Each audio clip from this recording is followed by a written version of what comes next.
औज़ुबिल्लाहि मिनश्शैतानिर्रजीम बिस्मिल्लाहिर्रहमानिर्रहीम। अस्सलामु अलैकुम वरहमतुल्लाहि वबरकातुहू। दुआ करता हूँ मेरे मुसलमान बहन भाई दुनिया के किसी भी कोने में हो, खैर अफ़ियत से हों। दुआ के लिए जब भी हाथ उठाएं मुझे अपनी दुआओं में ज़रूर याद रखा करें। दमा एक आम सा मर्ज़ है जो आपके आसपास किसी को भी हो सकता है। इसका इलाज मुख्तलिफ़ तरीक़ों से मेडिकल भी है, लेकिन कुछ लोग ऐसे होते हैं जो मेडिकली इलाज अफोर्ड नहीं कर सकते या इलाज करवा के थक चुके होते हैं, लेकिन उनका दमा ठीक नहीं होता।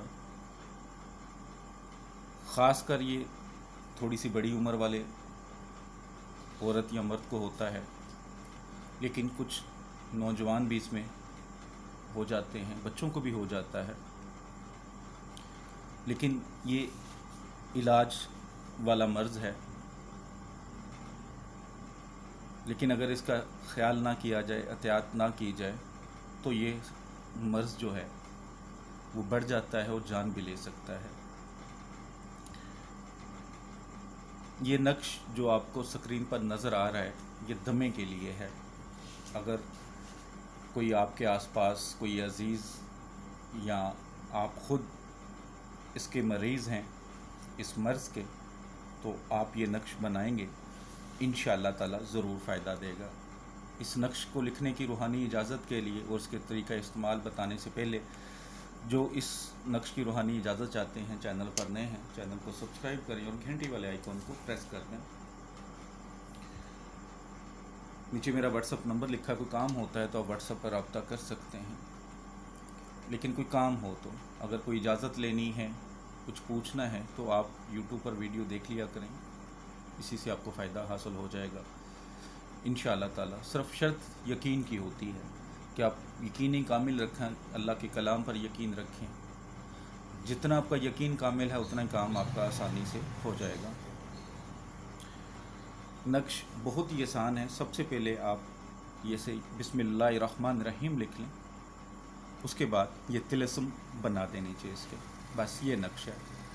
आपने करना क्या है कि ये इस नक्श को सादा कागज़ पर बनाना है। जैसे नक्श लिखने की शर्तें होती हैं कि जिस कमरे में बैठ के बनाएं, उस कमरे में कोई हैज़ वाली औरत बच्चा ना हो, कोई जानदार की तस्वीर ना लगी हो, पाक साफ़ हालत में हो, जो सदका खैरात कर सकते हैं, जो आपकी इस्तात है वो सदका खैरात कर लें।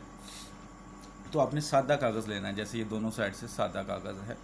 इस पर ब्लैक कलर की स्याही वाले किसी भी पेन, मार्कर, पॉइंटर से आप लिख सकते हैं। अगर ज़ाफ़रान से और गुलाब के हर को मिलाकर लिखना चाहें तो ज़्यादा बेहतर है। स्याही ऐसी होनी चाहिए, ऐसा पेन या मार्कर जिसकी स्याही उतरती हो। तो आपने ये एक नक्श बना लिया।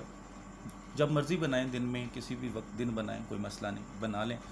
और एक पानी की बड़ी बोतल ले लें, उसके अंदर इसको डाल दें। तकरीबन 2-3 घंटे के बाद आप देखेंगे कि वर्क से स्याही उतर चुकी होगी, पानी में मिक्स हो चुकी होगी। तो वो पानी मरीज़ को पिलाएं। 3 टाइम पिलाएं, एक गिलास पिलाते जाएं। जब पानी ख़त्म होने वाला हो, आधा हो जाए, उसमें नया पानी ऐड कर दें। सिर्फ नक्श यही रहे इसके अंदर, बस कागज़ को वो निकालना नहीं जो बच जाए। 7 दिन उस मरीज़ को इसका पानी पिलाएं, इंशाअल्लाह ताला मर्ज़ जाता रहेगा। अक्सर लोग एक चीज़ पूछते हैं, जी हम ये नक्श लिख कर किसी को दे सकते हैं? जो भी नक्श है वो लोगों की भलाई के लिए है। जो भी अमल हैं, जो भी वज़ाइफ़ हैं, लोगों की भलाई के लिए हैं। तो सबको इजाज़त है। शर्त सिर्फ़ एक रखी होती है, वो पूरी करें। आप किसी को बना के देना चाहें, शर्त भलाई की हो, किसी नाजायज़ काम के लिए नहीं। सिर्फ भलाई की शर्त रख कर, भलाई की नीयत से आप दें, खिदमत खलक करें, सवाब है आपको भी मुझे भी। तो इससे कोई किसी को नहीं रोक सकता। तो ये सवाल ना पूछा करें। तो आप ये नक्श किसी के लिए भी बना सकते हैं, सिर्फ जो शर्तें बताई हैं उस पर पूरा उतरिएगा। वीडियो अच्छी लगी तो लाइक करके शेयर कीजिएगा और दुआओं में हमेशा याद रखिएगा। अस्सलामु अलैकुम रहमतुल्लाहि व बरकातुहू।